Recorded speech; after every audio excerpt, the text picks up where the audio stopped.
Hello दोस्तों, social science के subjective question answer का यह हमारा पहला वीडियो है। हमने भूगोल से स्टार्ट किया है। पहला सवाल है हमारा, लौह अयस्क के प्रकारों के नाम बताइए।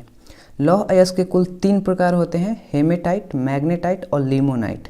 और इसका फार्मूला भी याद रखिएगा Fe2O3। बाकी इसका फार्मूला याद रखने की कोई ज़रूरत नहीं है। दूसरा सवाल देखिए, मृदु जल क्या है। बहुत महत्वपूर्ण सवाल है। मृदु जल पीने लायक जो पानी होता है, अलवणीय जल, उसे ही हम लोग मृदु जल कहते हैं। इसे मीठा जल भी कहा जाता है। यह इसकी जो कुल मात्रा है उसका मात्र लगभग 2.5% है। कुल जल का लगभग 2.5% ही पीने योग्य जल है। तीसरा देखिए, विशेष आर्थिक क्षेत्र से आप क्या समझते हैं।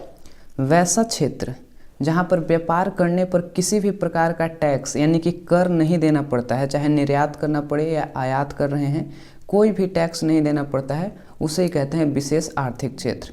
जैसे कि कांडला विशेष आर्थिक क्षेत्र। कांडला में अगर आप व्यापार करते हैं तो वहाँ पर मुफ्त में व्यापार कर सकते हैं, कोई टैक्स नहीं देना पड़ता है, जो कि गुजरात में है। ठीक है, चलिए अगला चौथा सवाल देखिए, फसल चक्रण मृदा संरक्षण में कैसे सहायक है, बताना है हमें।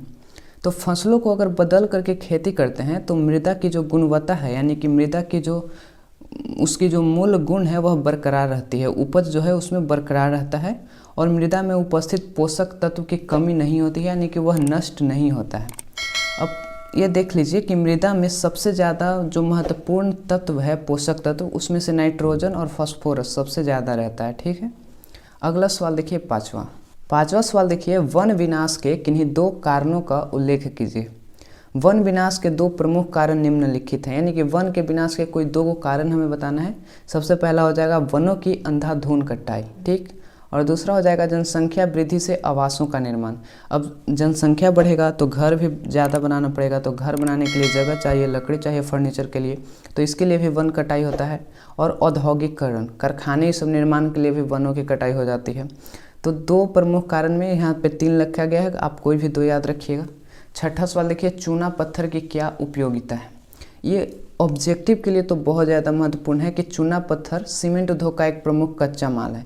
ऑप्शन में दिया रहता है कि निम्न में से कौन सीमेंट उद्योग का एक प्रमुख कच्चा माल है, तो चूना पत्थर जो है वह सीमेंट उद्योग का एक प्रमुख कच्चा माल है। इसी के साथ इसका उपयोग हम लोग लौह इस्पात में भी करते हैं, कागज़ के उद्योग में भी, और उर्वरक आदि में भी चूना पत्थर का प्रयोग किया जाता है। तो आप लोग इसे ध्यान में रखिएगा। चलिए दोस्त, आज हमारा इतना ही सवाल था। अगर आपको वीडियो पसंद आई है तो लाइक कर दीजिएगा, चैनल पर नया है तो सब्सक्राइब कर लीजिएगा। मिलेंगे नेक्स्ट वीडियो में, तब तक के लिए जय हिंद।